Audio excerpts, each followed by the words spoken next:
From the golden age of storytelling, welcome to Truth Meets Fiction.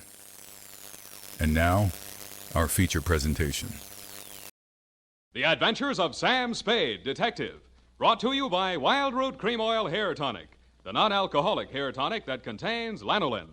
Wild Root Cream Oil, again and again, the choice of men who put good grooming first.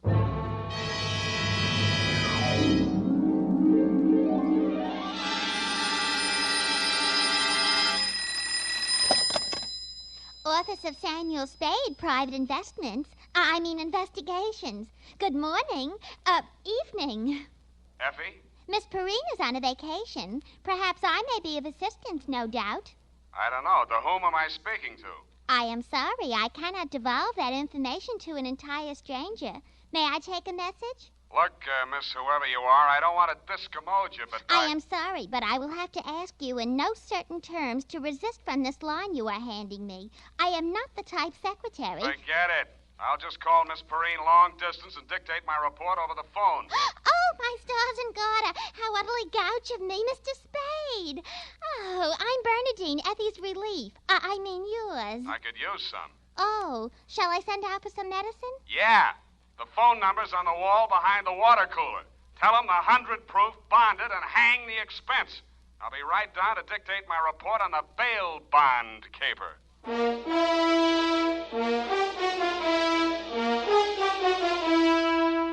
Dashiell Hammett, America's leading detective fiction writer and creator of Sam Spade, the hard-boiled private eye, and William Spear, radio's outstanding producer-director of mystery and crime drama, join their talents to make your hair stand on end with the Adventures of Sam Spade. Presented by the makers of Wild Root Cream Oil for the hair. Only 3 days left, gals, and June, the month of weddings, will be over. But don't worry, there are still 187 days left in leap year. Still time to snag the man of your dreams. You know, the one who uses Wild Root Cream Oil on his hair. He and millions of other men use Wild Root Cream Oil daily because Wild Root Cream Oil grooms the hair so neatly and naturally, relieves dryness, and removes loose dandruff. Any smart man who wants to look smart always insists on Wild Root Cream Oil Hair Tonic. Again and again, the choice of men who put good grooming first. And now, with Howard Duff starring as Spade, Wild Root brings to the air the greatest private detective of them all in the Adventures of Sam Spade.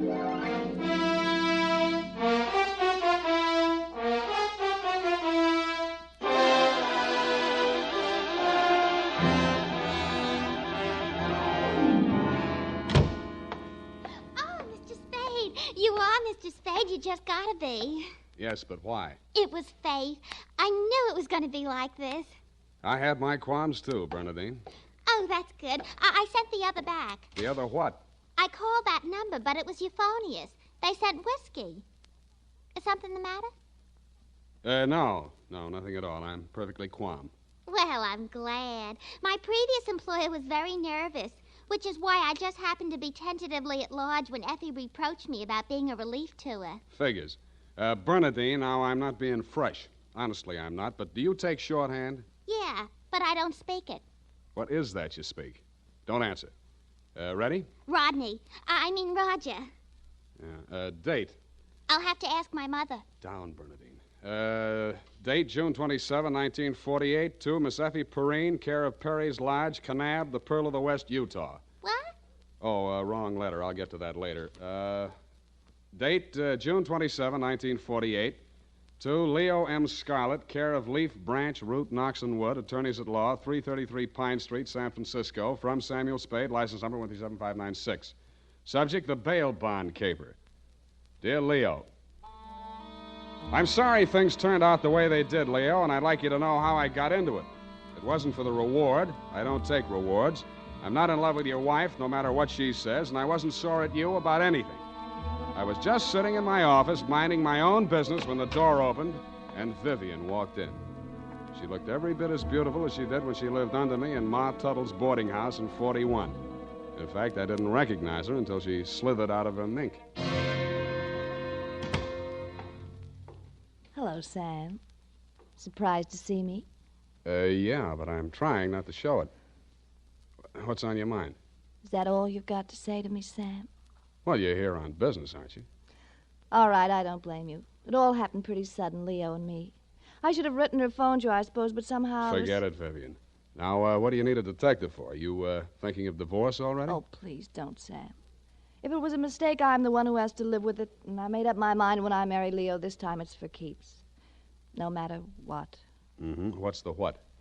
He's in trouble, Sam. Well, that's nothing new. Well, this time I don't think it's his fault. When Leo went legit, he meant it. What's he say he's doing now? He's a bail bond broker. Judging from your new look, I'd say he's a success. Sam, a man called him on the phone today. I answered. He said his name was Holliday, but I recognized his voice. It was an old friend of Leo's, Charlie Rosenfoy. Charlie, huh? When did he get out? A couple weeks back. He was paroled. I don't know what he said over the phone, but Leo looked scared and sick. I don't wonder. The word around town was that Charlie took the rap for Leo. And I don't know anything about that. All I know is Leo's on the level now, and Charlie never will be. He did plenty on his own during that time he served. Well, I won't argue that, but from where I sit, it looks like Leo better start wearing a gun again. He has. That's what I'm so frantic about, Sam.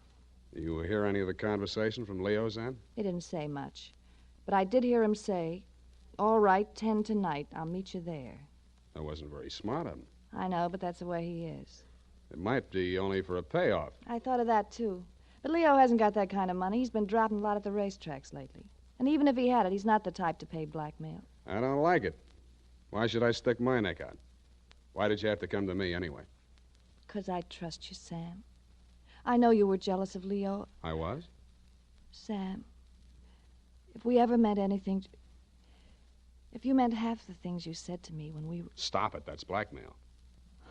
Oh, I feel so lost and alone. I don't know where to turn. Okay. I'll see what I can do.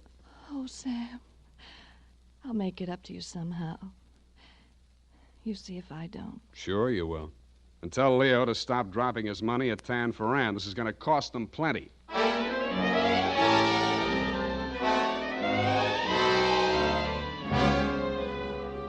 Vivian had said that your rendezvous with Charlie was scheduled for 10 in the p.m. and that you were too upset to go to work that day, so you'd be at home, 1246 Dunbar.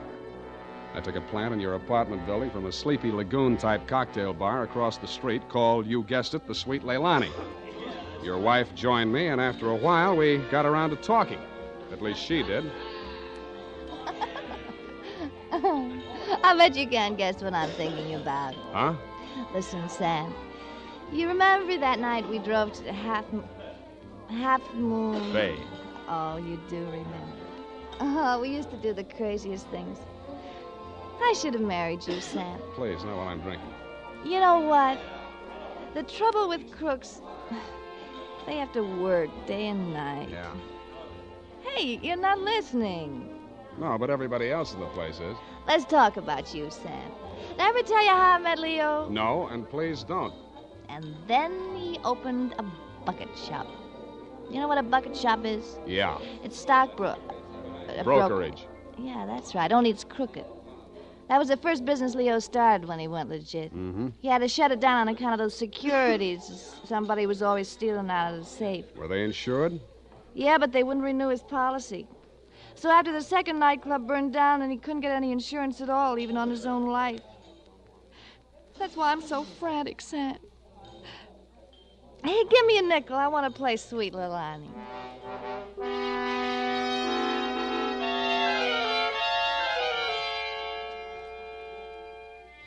$50 nickels, and 2 hours later, Sweet Leilani broke under the strain, so we had Princess Papuli to leave a nut gave out, and we were starting on the Hawaiian war chant when she disappeared through a door marked Wahines, Hawaiian for powder room, and never came back. Around 9:45, I mumbled something to the bartender about the lady will pay, put on my smoked glasses, and strolled out and across the street. You came out of the building a couple of minutes later. You led me a zigzag course up Merchant Street to Salon, across Salon to Commercial, down Commercial to Drum, and made a lateral pass over Drum back to Dunbar. Your destination, I'd never have guessed it, was the Sweet Leilani. Happily, they were not playing Sweet Leilani. It was very, very quiet. The regular customers had taken a powder, and I didn't blame them. In the new crop at the bar, I counted 10 broken noses, at least 5 broken paroles, assorted knife scars, and 4 pairs of cauliflower ears, and 1 maverick. You slid into a booth at the end of the bar, took the gun out of your shoulder holster, and laid it down on the table in front of you. I walked over, turned it around so it was pointing at the jukebox instead of me, and sat down. Some other time, Spade. Some other time I drink with you. I'm waiting for a friend. Why the gun? You selling it to him? Maybe I give it to him. Go on, you drink at the bar. It's kind of crowded. Looks like Charlie Rosenfoy's old mob. Who are they gunning for? You or Charlie? Why don't you ask them? What are you drinking, Leo? I was with that bottle all day. Got a bad taste. Do me a favor, Spade. There's a bar 2 doors down the street. Go drink there. There's my friend coming in the door. Any friend of yours is a friend of mine, Leo. Look, Spade. Hello, Leo. What's the matter? You bring a bodyguard to meet your old friend Charlie? This shamus threw his weight in here. I didn't ask him. I don't need him. Huh. That sounds like the old Leo Scarlatti I used to The know. name is Scarlet. Oh, pardon me. I've been on the rock for so long, it's hard to catch up on all the changes. There's been a war, Charlie. Anyone tipped you to it yet? You got a smart bodyguard, Leo. Let's talk. Let's go somewhere else and talk. I like it here. Okay, we start. How come you tipped the mob we were coming here? You promised you wouldn't. Like the shamus, they got to drink somewhere. All right, say what's in your mind and I'll go. Yeah, and if you don't mind, I think I'll do my drinking at the bar.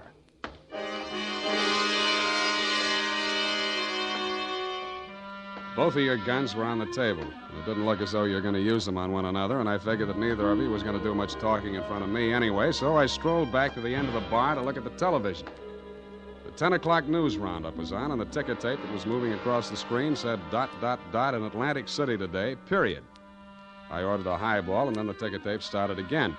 This time it said San Francisco, $1 million bail bond robbery. $1 million in negotiable bonds is tonight in the hands of a group of daring hold-up men who commandeered an armored truck at the very portals of the police department in the Hall of Justice. Then it said, this concludes the 10 o'clock edition of the television news roundup. I had a slight hunch that if the television boys had had their cameras on the big bail bond robbery, that at least some of the characters would have been played by at least some of the bad actors that were foregathered in the Sweet Leilani. In fact, what you and Charlie were saying and doing when I walked back to your booth was almost too much to the point.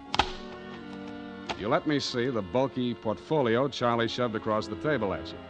It looked like a carrying case for bonds, bank messenger type. But it was sealed with wax blobs bearing the imprint of the Great Seal of the state of California. I was impressed. Where'd you get this? You can read about it in the papers, and if I was you, I'd get this out of sight before them papers hit the street. One thing more.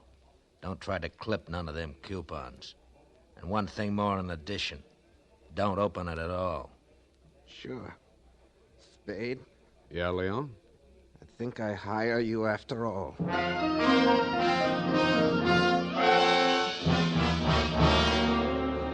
I took the job, and you handed me the portfolio. Outside, we flagged the taxi, and you gave the driver an address on Portsmouth Square.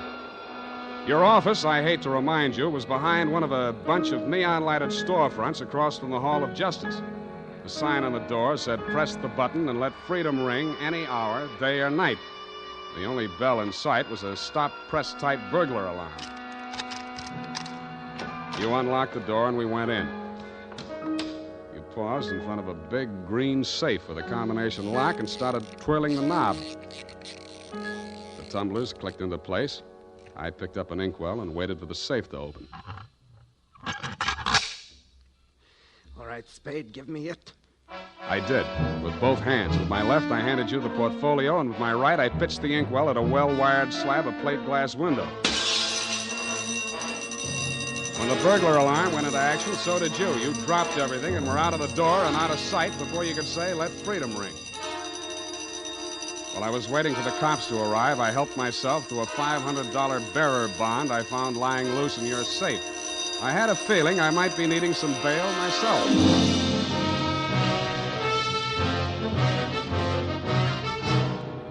The makers of Wild Root Cream Oil are presenting the weekly Sunday adventure of Dashiell Hammett's famous private detective, Sam Spade.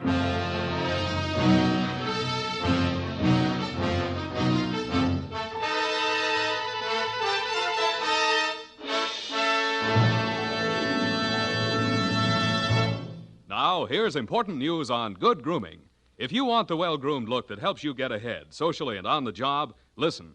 Recently, thousands of people from coast to coast who bought Wild Root Cream Oil for the first time were asked, how does Wild Root Cream Oil compare with the hair tonic you previously used? The results were amazing. Better than 4 out of 5 who replied said they preferred Wild Root Cream Oil. And no wonder.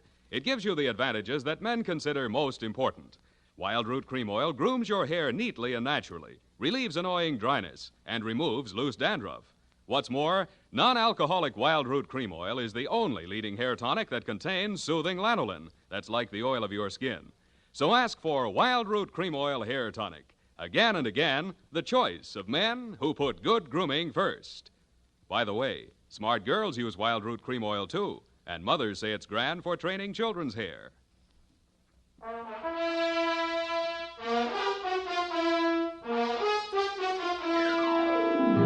And now, back to the bail bond caper. Tonight's adventure with Sam Spade.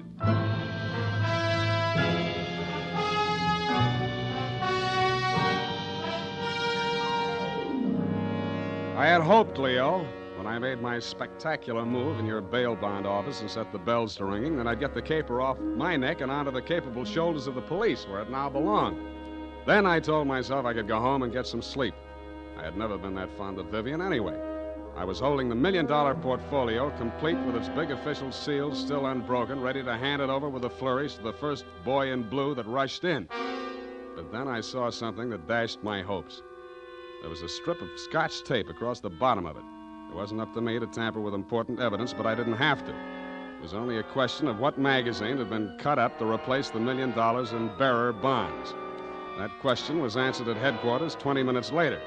It turned out to be the last 52 issues of Radio Life, which even Captain Walsh of the robbery detail admitted was no help. Neither was Captain Walsh. Now, Spade, in your statement here, you state, so-and-so, Sweet Leilani, and that Rosenfoy did hand portfolio exhibit in question to Leo M. Scarlett, alias Scarlatti, at approximately 10:20 p.m. this date. That's it, Captain. Now, you sure you want to stick with this? You don't want to change any part of the statement? No, I just want to go home and go to bed. I'm afraid you're going to stay with us for a while. Who, me? Statement of Jordan Joyce, M.D., statements of Hilda Sackwriter, R.N., and Mildred DeVille Biss, R.N., day and night nurses, respectfully. Who's sick? Rosenfoy. He's been quarantined in his home in Daly City since his release from Alcatraz 4 days ago. Chicken pox. Sorry, Sam, I'll have to book you. You sure you don't want to add anything to that statement? Only this. Kelsey Walsh, if you continue to do such brilliant police work, you will be waving a stop sign at a school crossing in time for the fall semester. You are a hangnail on the finger of justice.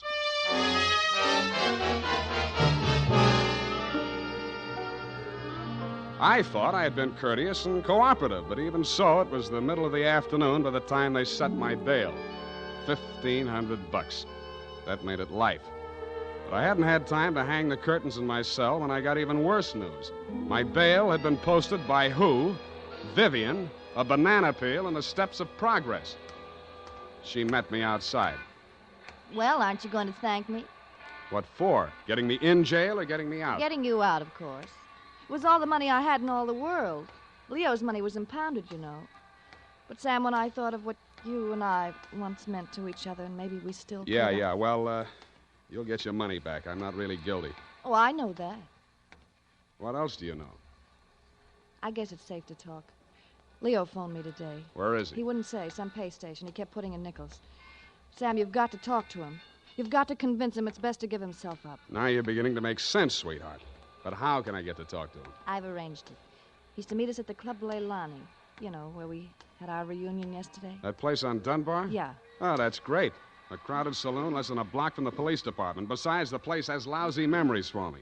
By the way, did you ever get out of the ladies' room? If you don't mind, I'd rather talk about something else. Okay, let's talk about how do we bring this big secret meeting off in a crowded cafe. Is Leo coming in a false beard? You really think I'm stupid, don't you? I didn't say so. Well, it so happens that the place is closed on Tuesday. See that sign in the window? Closed, Tuesday. Mm-hmm. Now, how do we break in? I was counting on you. You're a detective. Can't you use a glass key or something? Did you say that bail bond you bought for me was all the money you had in the world? That's the truth. Then get ready to forfeit it. It's a risk I've got to take. You've got to take. Sam, please, if we ever meant anything Yeah, to... I know. Half Moon Bay. But sometimes I wish we hadn't been childhood sweethearts. Wait here. I'll case the alley.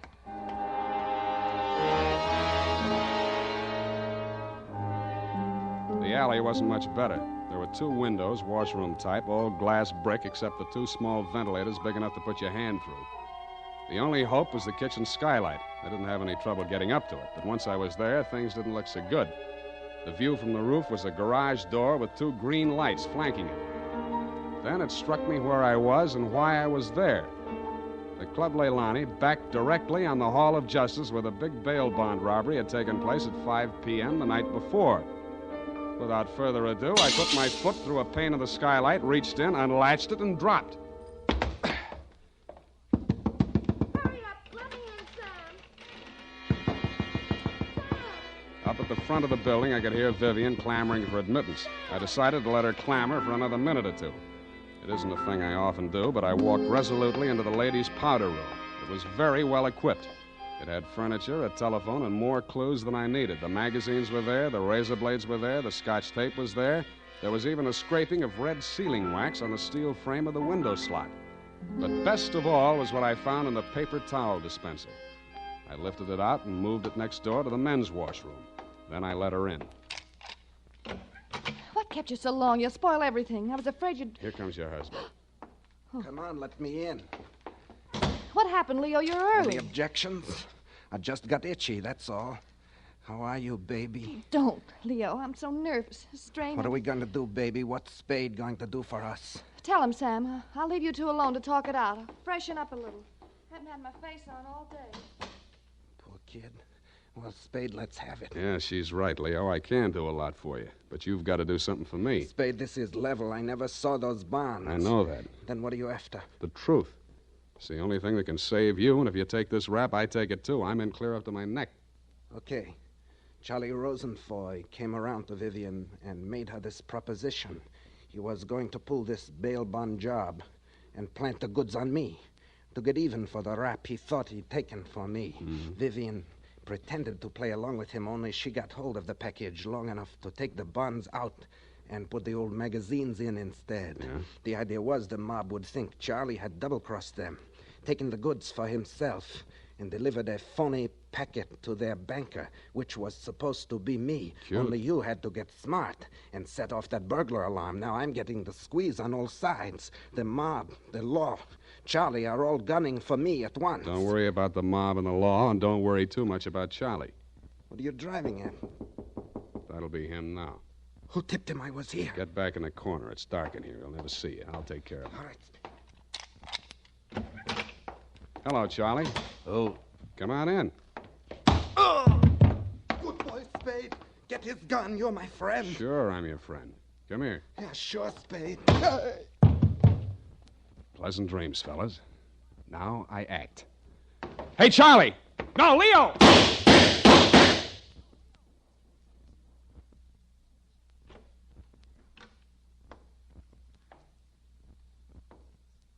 Vivian?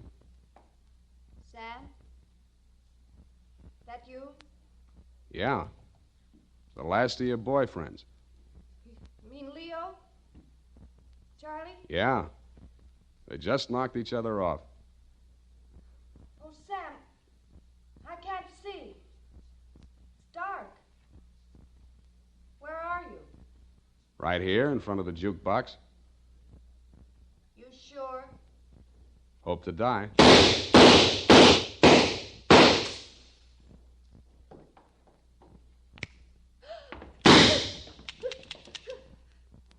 Drop it, Vivian. It's empty.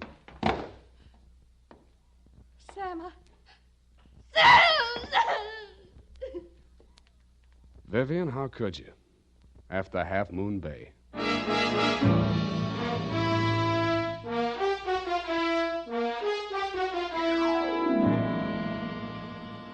I'm sorry I had to knock you boys out, Leo, but better lumps than bullet holes, eh? After she started wrapping up the caper, it wasn't too hard to figure what she was up to, providing you could keep her smoke out of your eyes. She told Charlie how to operate on you and told you how to operate on Charlie. $1 million for her and 2 dead gangsters lying on the floor of an empty joint where they'd shot it out. The secret of the missing bonds would have to be written off by the police as having died with either one of whichever of you ever had them. Period. End of something. Pardon me, Mr. Spade. I know you're tired, and if you're too brushed, please feel free to elude the whole matter. But Yes, okay, let's do that. thank you. Effie said that you were always glad to qualify any little points that she didn't understand. She said that, did she? Yeah, but she also said that quite accidentally that you sometimes leave things out that should be left in. Bernadine, times are very bad. They're cutting salaries everywhere. But where were they during the whole nefarious affair, if you'll pardon the expression? The bonds? In the paper towel dispenser, didn't I say so? Oh, that's what you moved to the men's.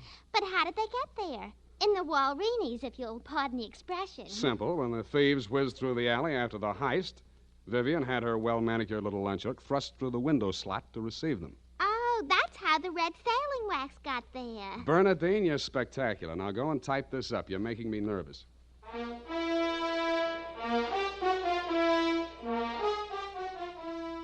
You know what they say about people who like mysteries? Once a mystery fan, always a mystery fan. And that goes for hair tonics, too. Once a Wild Root Cream Oil fan, always a Wild Root Cream Oil fan. Just try it and you'll see what I mean. Wild Root Cream Oil grooms the hair neatly and naturally, relieves annoying dryness, and removes loose, ugly dandruff. So tonight, or first thing tomorrow, step up to your drug or toilet goods counter and ask for Wild Root Cream Oil. Get the big economy bottle and the handy new tube that's easy to pack when you travel.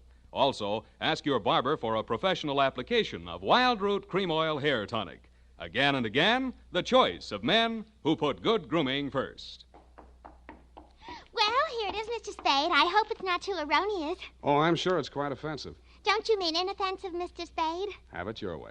I don't want to sound imprudent, Mr. Spade, but I must say that your conduct through the whole thing was very brave and outrageous. Don't you mean courageous? Now I've got you doing it. You're going to be just like Mr. Cummel. Your previous employer, no doubt. Yeah, poor man. You know, he finally became completely erasable. They had to take him away.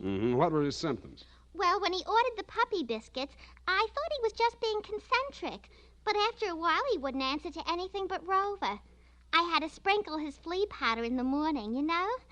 And then he had his little tricks. He always wanted to show off, you know, sitting up and rolling over. He could shake hands, too. What's so great about that? Any dog can shake hands. Yeah, but can you scratch your ear with your foot? If I set my mind to it. Now go home, Bernadine, or I'll report you to the SPCA. You can't frighten me. Effie told me that your bark is worse than your bite. Good night, Mr. Spade. Effie, in far-off Kanab, come home, sweetheart.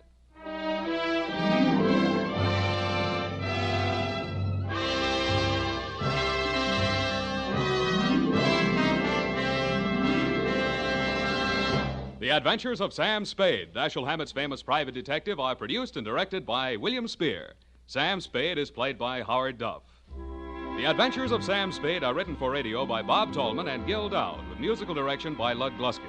Gil Dowd directed tonight's broadcast in William Spear's absence. Join us again next Sunday for another adventure with Sam Spade, brought to you by Wild Root Cream Oil. Again and again, the choice of men who put good grooming first. This is Dick Joy reminding you to get Wild Root Cream Oil, Charlie. It keeps your hair in trim.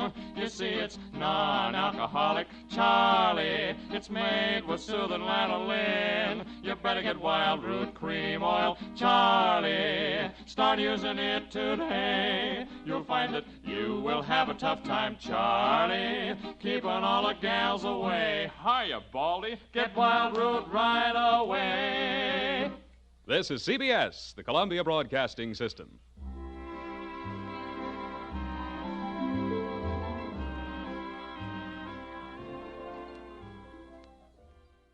Been listening to Truth Meets Fiction.